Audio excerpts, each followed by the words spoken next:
Welcome to Hiking 101, Chapter 3, Your Torso. This segment we're going to be talking about gear you should be familiarizing yourself with as far as shirts, jackets, and whatnot. So first things first, shirt. You want something synthetic, as I stated in previous segments. This, if you wear cotton, like what I'm wearing right now, and for backpacking, multi-day hiking, when you sweat, cotton's going to retain the moisture on your body. As the temperature drops and as you've camped and you keep on the cotton shirt, it's going to decrease your body temperature and put you in hypothermia. So what synthetics do is they wick away the moisture and allow the moisture to evaporate a lot quicker, and so you don't go into a hypothermic state. Now, you can go synthetic. I think this is 100% polyester. But after a few days of multi-day hiking wearing the same shirt, synthetics do tend to stink up a little bit. I've actually moved on over to wool. Yes, wool. This is a micro-weight smart wool t-shirt. This does the same thing that this does. It wicks away moisture, and it keeps you cool, believe it or not. Wool will keep you cool, especially when it's this thin. But after a few days, this won't be as stinky as this. So it's up to you. This costs a little bit more than this. This cost me like $8 over at Kohl's, whereas I had to order this, and this cost me, I think it was like a sale for $40. So, you know, pros and cons. What's in your budget? What's not in your budget? You don't have to buy everything all at once. You can, save up. Takes different sections at a time of what you want to go lighter or what do you want to buy. So again, I would recommend more wool-based products just because better insulating properties, less stinky. That's just me. Stating as before in chapter 2, as you're hiking, when you're hiking, you're going to be wearing the least amount of clothing because you're generating so much heat, especially if you're going in steep terrain. However, when you come and you make base camp and you're not working as hard as you were before, your body temperature tends to decrease and you start to get cold. So as far as summer season are concerned, you can stick with this. You could also, if you get cold, I would supplement it with a rain jacket. That'll trap in your heat and keep you nice and warm. And it's more packable than, say, a fleece jacket to hang around camp.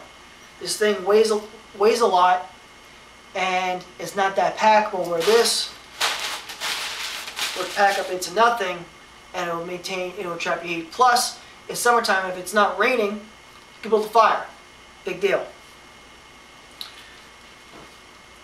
Moving on to colder weather and staying with this.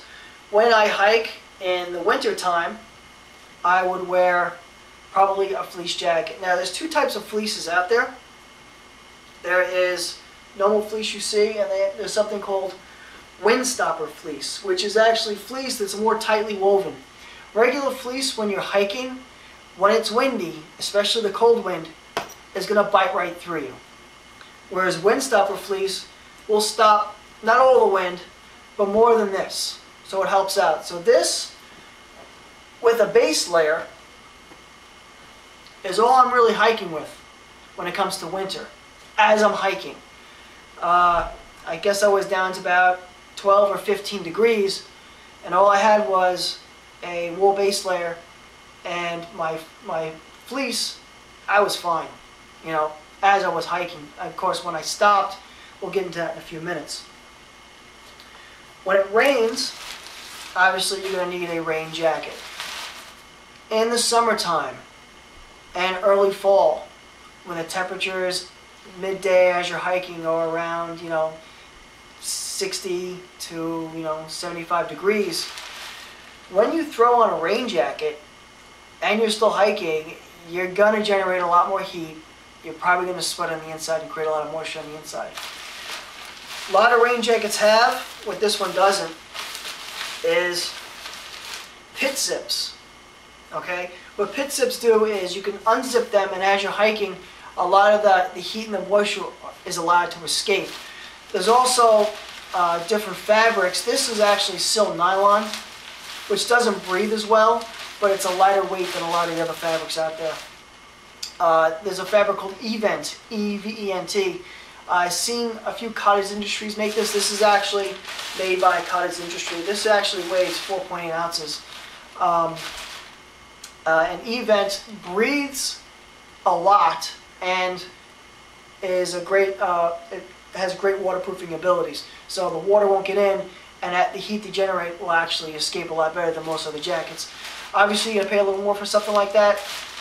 This I actually paid, I forget how much I paid. I think I paid like 65 bucks for this.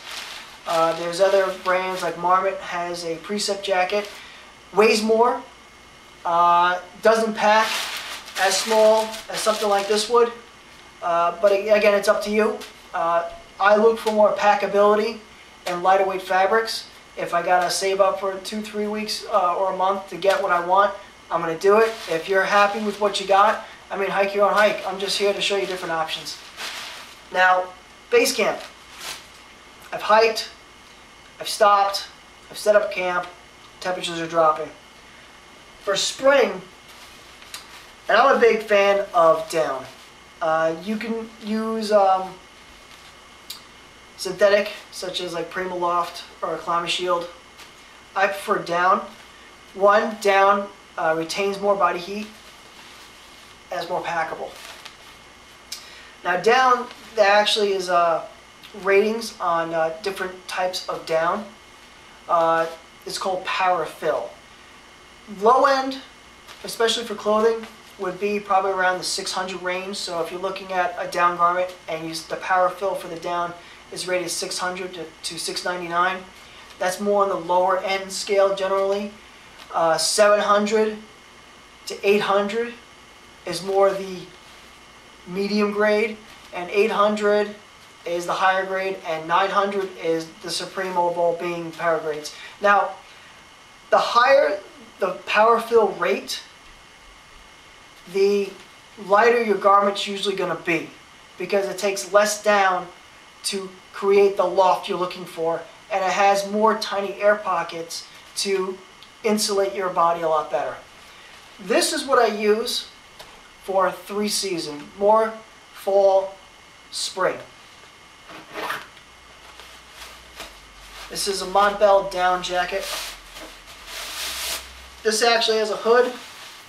Other items don't have a hood.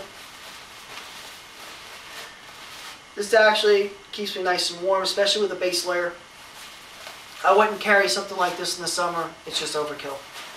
Now, speaking of the packability, this is what I usually take with me in the deep winter when I'm looking below 20 degrees, 15 degrees. I've used this in conjunction with a fleece and got down to 3 degrees.